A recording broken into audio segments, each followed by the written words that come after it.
Alhamdulillah, hadirin, hadirat, para pelajar yang dirahmati Allah Subhanahu wa taala. Assalamualaikum warahmatullahi wabarakatuh.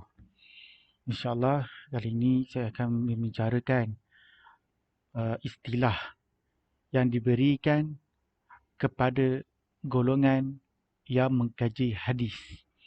Jadi dia ada 4 golongan. Yang pertama adalah al-muhaddis. Apakah al-muhaddis dan bagaimanakah peranan al-muhaddis dalam bidang ulum al-hadis? Para pelajar yang dirahmati Allah SWT, yang pertama, al-muhaddis adalah ulama yang mengkaji ilmu hadis dari sudut riwayat ataupun riwayah dan dari sudut dirayat ataupun dirayah. Apakah maksud riwayat? Apakah maksud dirayat? Riwayat bermaksud kita nak mengkaji dari sudut perawinya. Hadis tu boleh diterima ke tidak boleh diterima. Macam kita baca Sahih Bukhari, dia telah menghimpunkan hadis-hadis yang sahih. Itu kita nak kenal dalam bahasa mudahnya, kita nak faham riwayah hadis itu boleh dipakai ataupun tidak boleh dipakai.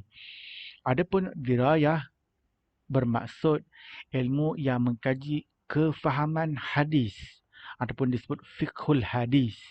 Jadi dirayah ni dia akan mengkaji tentang matannya, tentang sanadnya. Kalau perawi itu adakah boleh diterima ataupun tidak dari sudut soduknya, udulnya, adulnya, keadilannya, adilnya dan sebagainya. Jadi kalau dirayah ni pekajiannya lebih mendalam. Di sana dia akan dapat tentang ikhtilaful hadis. Di sana ada kitab namanya I'lalul Hadis. Adanya takhrijul hadis. Itulah dalam pembahagian ilmu dirayah. Jadi ulama al-muhaddis dia mengkaji dua-dua ini.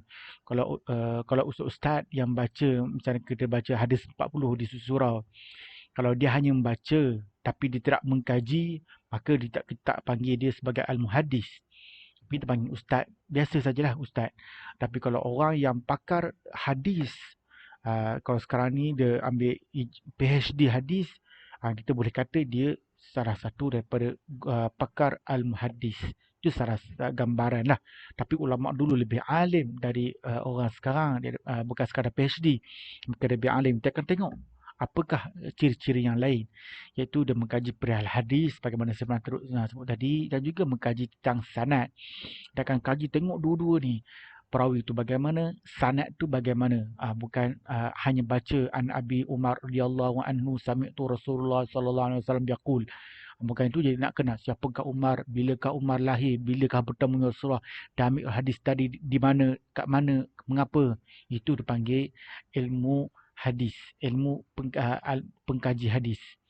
Jadi tengok antara contoh ulama yang hebat, iaitu Al-Baihaqi. Kalau Al-Baihaqi, dia ulama yang lahir pada 384 Hijrah. Dan beliau bermazhab Asy-Syafi'i. Beliau seorang tokoh yang sangat hebat. Dan beliau pakar dalam bidang fiqh dan juga pakar dalam bidang dalam bidang hadis. Dan antaranya kitab yang dia mulai dipanggil Al-Sunan Al-Kubra.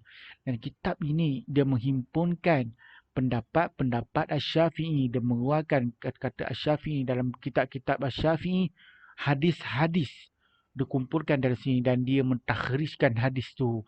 Sebab tu dalam kitab lain dia dalam bidang juga disebut tentang al-ilal, apa dah kecacatan hadis. Dia juga membincangkan tentang al-jahru wa ta'dil.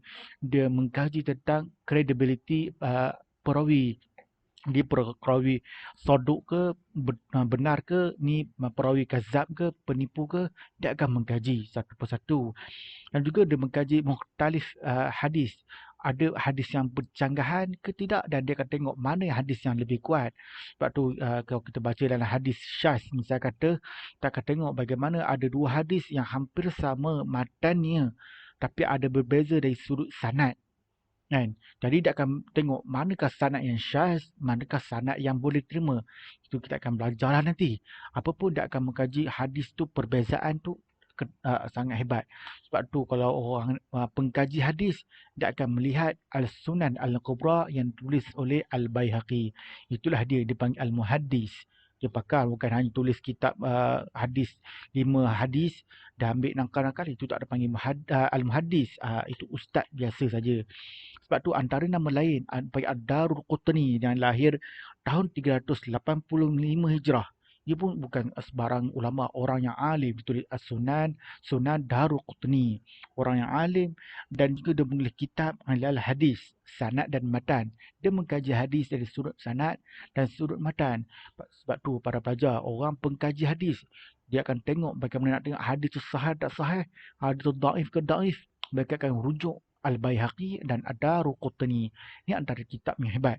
Ada nama-nama lain, antara muhadis yang lain, Abu Naim Al-Asbahani, Ibnu Majah dan lain-lain. Ini antara tokoh-tokoh yang ke depan dalam bidang Al-Muhaddis.